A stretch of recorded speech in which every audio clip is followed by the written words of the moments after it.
Welcome to the Explainer. You ever pour your heart and soul into something, give it everything you've got, only to watch it completely and totally fail? Well, today we're diving into a short but really powerful story from the Book of Mormon that explores that exact feeling, but from the perspective of a god. The passage we're looking at today asks that very question. It shows us a divine figure who is grappling with the complete and utter failure of a project he has poured so much care into. Okay, let's get into the inspection. So our story kicks off as the Lord of the Vineyard and his servant head out to check on their last shred of hope. These are the so-called natural branches that they scattered and planted a long time ago. You can just feel the weight in this verse, can't you? This is not some casual stroll through the garden. This is a final anxious inspection. The question is simple, but it's so heavy. After all this time, after being sent so far away, did these branches, did they make it? Did they produce anything good? Now, to really get what's going on here, we have to understand the symbolism. The source material tells us that these natural branches aren't just tree limbs. They're talking about scattered groups of ancient Israelites. And the nethermost parts, well, that's the ends of the earth, the farthest corners of the world they were led to, a long way from home. So what do they actually find out there in these faraway places?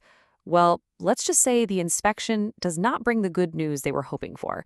What it reveals is a failure so complete, so devastating, it's hard to wrap your head around.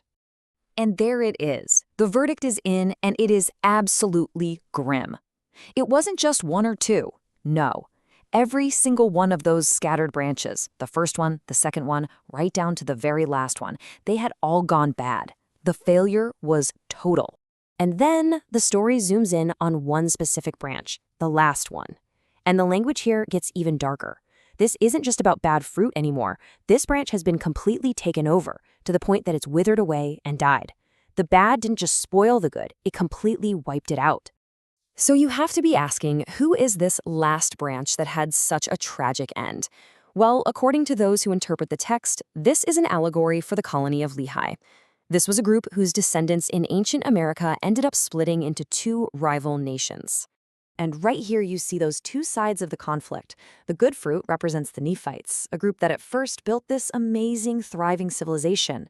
The wild fruit represents the Lamanites, their rivals. And just like the verse says, in the end, the wild fruit, the Lamanite civilization, completely overtook and destroyed the good. Now, here's the really crucial connection. This withering away in the story isn't just some poetic metaphor.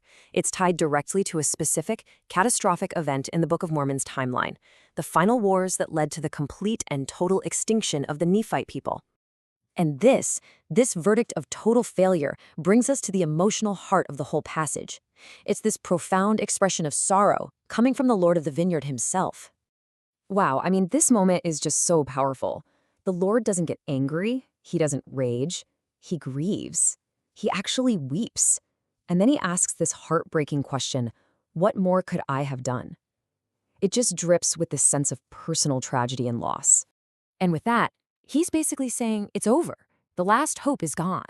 Everything, even the parts that were once good, is now corrupt. The whole vineyard, the entire project, is now only fit for the fire. His thoughts go right back to that last branch.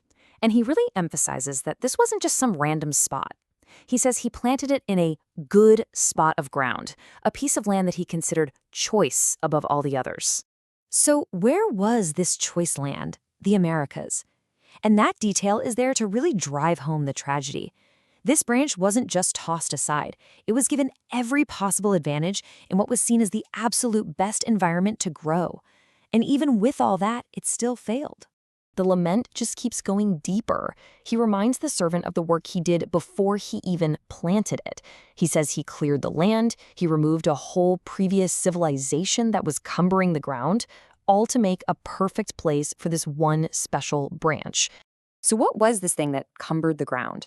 Well, it's interpreted as the destruction of a whole other civilization, a people called the Jaredites. It's just another layer to this story, showing the incredible, almost cosmic amount of preparation and investment that went into this single branch. And here it is, the final, heavy reflection. The Lord points out that his own mercy, the fact that he didn't destroy the wild fruit earlier on, is what ultimately allowed it to grow strong enough to overwhelm and kill the good branch. It's such a tragic ending where an act of mercy didn't lead to change. It led to total destruction. So what are you supposed to take away from all this? When you put in everything you have and it all still fails, what's the reaction? According to this story, it's not divine anger or wrath. It's deep personal sorrow. And it leaves you wondering about this complicated dance between free will, mercy, and the sometimes unavoidable, painful consequences.